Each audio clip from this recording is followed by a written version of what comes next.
بسم اللہ الرحمن الرحیم۔ دنیا میں ہر انسان اپنی زندگی کے کسی نہ کسی موڑ پر یہ سوال ضرور کرتا ہے کہ اصل حقیقت کیا ہے؟ انسان کے پیدا ہونے کا مقصد کیا ہے؟ موت کے بعد زندگی ہے یا نہیں؟ سکون کہاں سے ملتا ہے؟ یہ سب سوالات روحانیت کے دائرے میں آتے ہیں۔ روحانیت ایک ایسا سفر ہے جس میں انسان اپنے اندر جھانکتا ہے، اپنے رب کو پہچانتا ہے اور دل کی گہرائیوں میں چھپی سچائی کو ڈھونڈتا ہے۔ روحانیت صرف عبادت کا نام نہیں، بلکہ یہ ایک کیفیت ہے جو دل کو سکون دیتی ہے۔ دنیاوی دولت، شہرت اور طاقت سب وقتی ہیں، لیکن روحانی سکون ہمیشہ کے لیے ہے۔ روحانیت کی ابتدا دراصل انسان کے دل سے ہوتی ہے۔ جب انسان اپنے آپ سے یہ سوال کرتا ہے کہ وہ کیوں پیدا ہوا ہے، اس کا مقصد کیا ہے، تو یہی سوال اسے روحانیت کی طرف لے جاتا ہے۔ قرآن مجید میں اللہ تعالیٰ فرماتا ہے، میں نے جن اور انس کو اپنی عبادت کے لیے پیدا کیا ہے۔ یہ آیت ہمیں بتاتی ہے کہ اصل مقصد اللہ کو پہچاننا اور اس کی عبادت کرنا ہے۔ انسان دو حصوں پر مشتمل ہے، جسم اور روح۔ جسم مٹی سے بنا ہے اور فنا ہو جانے والا ہے، جبکہ روح اللہ کا امر ہے اور ہمیشہ باقی رہنے والی ہے۔ جسم کو کھانے پینے کی ضرورت ہوتی ہے، لیکن روح کو سکون، ذکر الہی اور محبت الہی کی ضرورت ہوتی ہے۔ جب انسان صرف جسمانی خواہشات پوری کرتا ہے لیکن روح کو غذا نہیں دیتا تو اندر سے بے سکونی، ڈپریشن اور خوف بڑھنے لگتا ہے۔ لیکن جب وہ اللہ کی طرف متوجہ ہوتا ہے تو دل کو سکون ملتا ہے۔ ذکر الہی وہ سب سے بڑی طاقت ہے جو روح کو سکون دیتی ہے۔ اللہ تعالیٰ قرآن میں فرماتا ہے، خبردار، اللہ کے ذکر سے ہی دلوں کو سکون ملتا ہے۔ جب انسان دن رات اللہ کو یاد کرتا ہے، اس کے نام پر بھروسہ کرتا ہے، تو وہ اندرونی طور پر مضبوط ہو جاتا ہے۔ اسلام کی تاریخ میں صوفیاء کرام نے روحانیت کو عام لوگوں تک پہنچایا۔ وہ دنیاوی لذتوں کو چھوڑ کر اللہ کی محبت میں محو ہو گئے۔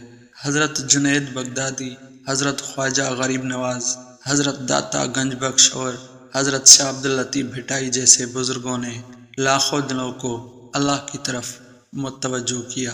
ان کا کہنا تھا کہ اصل سکون عبادت، ذکر اور خدمت خلق میں ہے۔ روحانیت میں مراقبہ یعنی خاموشی سے دل کو اللہ کی طرف لگانا بہت اہم ہے۔ مراقبہ انسان کے دل کو دنیاوی شور شرابے سے نکال کر رب کی طرف متوجہ کرتا ہے۔ روزانہ چند منٹ خاموش بیٹھ کر اللہ کا ذکر کرنے سے انسان کے اندر نورانی کیفیت پیدا ہوتی ہے، جس سے دل صاف ہوتا ہے۔ خواب بھی روحانی دنیا کا ایک دروازہ ہے۔ نیک خواب اللہ کی طرف سے خوشخبری ہوتے ہیں۔ حضور صلی اللہ علیہ وآلہ وسلم نے فرمایا، نیک خواب نبوت کے 46 حصوں میں سے ایک حصہ ہیں۔ کبھی خواب انسان کو راستہ دکھاتے ہیں اور کبھی آزمائش کا اشارہ دیتے ہیں۔ جس طرح جسم بیمار ہوتا ہے، ویسے ہی روح بھی بیمار ہو سکتی ہے۔ حسد، کینہ، غرور، غصہ اور لالچ یہ سب روحانی بیماریاں ہیں۔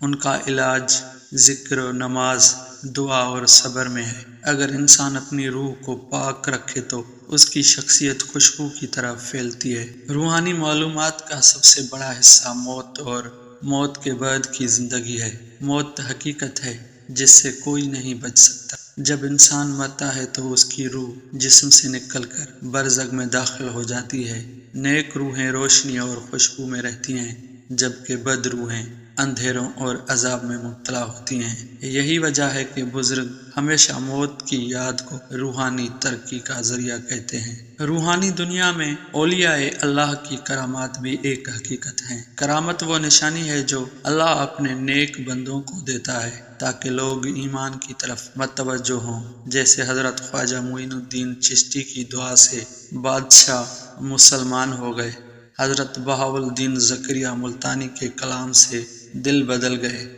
یہ سب اللہ کی طاقت سے ہوتا ہے۔ دعا ایک ایسا ہتھیار ہے جو انسان کو اللہ سے جوڑتا ہے۔ جب انسان سے دعا کرتا ہے تو وہ براہ راست اللہ سے بات کرتا ہے۔ دعا سے ناممکن بھی ممکن ہو جاتا ہے۔ آج کا انسان دولت، شہرت اور ٹیکنالوجی میں آگے بڑھ گیا ہے، لیکن دل کا سکون کھو بیٹھا ہے۔ یہی وجہ ہے کہ لوگ دوبارہ روحانیت کی طرف لوٹ رہے ہیں۔